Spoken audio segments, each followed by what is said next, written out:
Hello बच्चों, कैसे हैं आप सभी। मैं अभिषेक महाक स्वागत करता हूं आप सभी का आपके अपने चैनल यूपी एग्जाम विजन पे।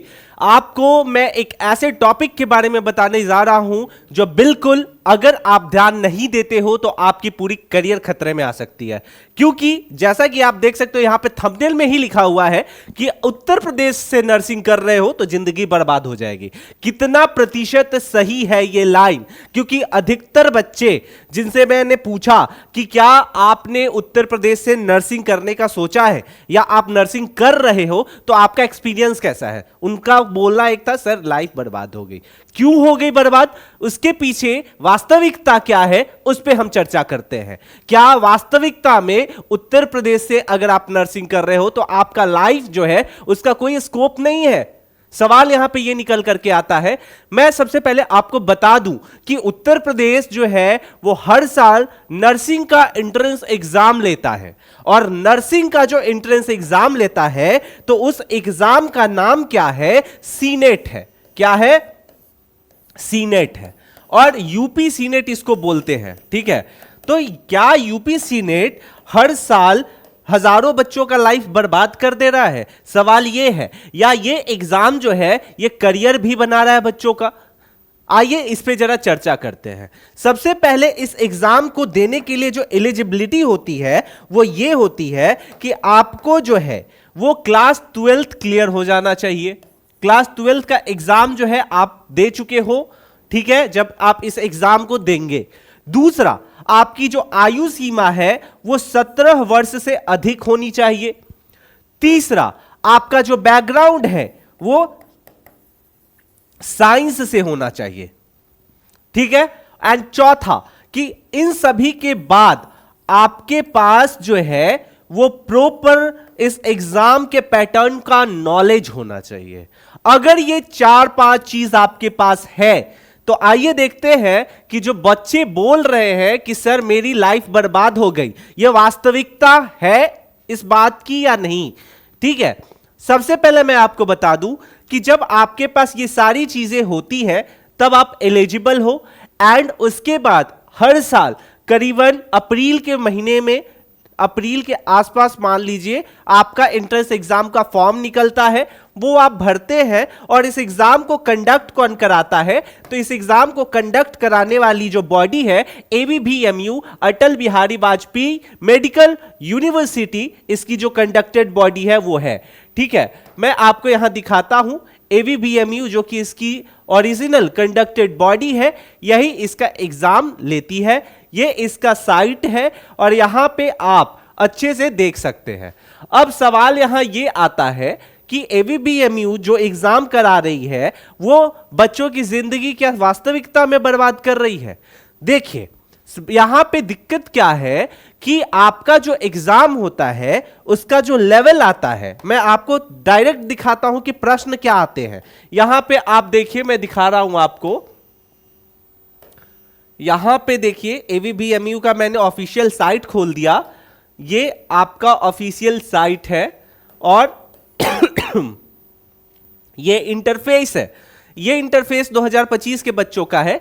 यहां पे आपके सामने जो आपका सीनेट एग्जाम है इसका मैंने प्रॉपर प्रोस्पेक्टस खोल दिया। ये इसका सिलेबस है। क्लियर, ABBMU वालों ने क्लियर कर दिया है कि भैया जो हम सीनेट का एग्जाम लेंगे उसमें हम जो प्रश्न पूछेंगे वो किस लेवल का पूछेंगे, कहां से पूछेंगे, और दूसरी चीज कि किस प्रकार एग्जाम होगा, वो सारी जानकारी आपको यहीं पे देखने को मिल जाएगी। यहां आप गौर से देख सकते हैं कि साफ साफ इसमें मेंशन है कि आपका जो सीनेट का एग्जाम होता है वो 120 नंबर का होता है, जिसमें हर एक सही उत्तर के लिए 1 अंक, और निगेटिव अंक तो होते ही नहीं है इसमें। निगेटिव अंक तो होते ही नहीं है इसमें। तो टोटल इसमें जो सिलेबस है वो nursing aptitude, physics, chemistry, bio, English और इंटरमीडिएट स्टैंडर्ड जो है ये क्लास 12th का ही प्रश्न देखने को मिलता है। तो फिर जब सारा सब कुछ इनके तरफ से क्लियर है तो गलती किसके तरफ से हो रही है? अब समझो, गलती इनके तरफ से नहीं, गलती बच्चों के तरफ से हो रही है। और जो बच्चे बोल रहे हैं कि सीनेट करने के बाद जिंदगी बर्बाद हो जाती है, तो मैं उनको बता दूं कि बाबू आप पढ़ोगे ही नहीं तो जिंदगी तो वैसे भी आपकी बर्बाद है। समझ रहे हो? तो आप इन सब चीजों के चक्कर में मत पड़ो। ये वीडियो बनाने का उद्देश्य ये है कि बच्चे बहुत भ्रमित होते हैं कि सर मेरा करियर बनेगा या नहीं बनेगा, सीनेट का एग्जाम देना सही रहेगा या नहीं रहेगा। तो बिल्कुल सही रहेगा, लेकिन तब ज्यादा सही रहेगा जब आप अपने आप को लेकर के सीरियस होंगे। समझ रहे हैं? ये सब कुछ सिलेबस क्लियर कर दिया गया है, कितना स्कोर होगा, कैसा पेपर आएगा, किस लेवल का होता है। अरे इससे आसान एग्जाम और क्या होगा जिसमें निगेटिव मार्किंग भी नहीं है। जहां तक आपको आता है वो तो आप बनाओगे ही, उसके बावजूद भी आप बनाओगे और निगेटिव मार्किंग नहीं है। ठीक है, तो यहां इनके तरफ से क्लियर है, दिक्कतें आती है बच्चों के तरफ से। मैं क्यों बता रहा हूं, देखिए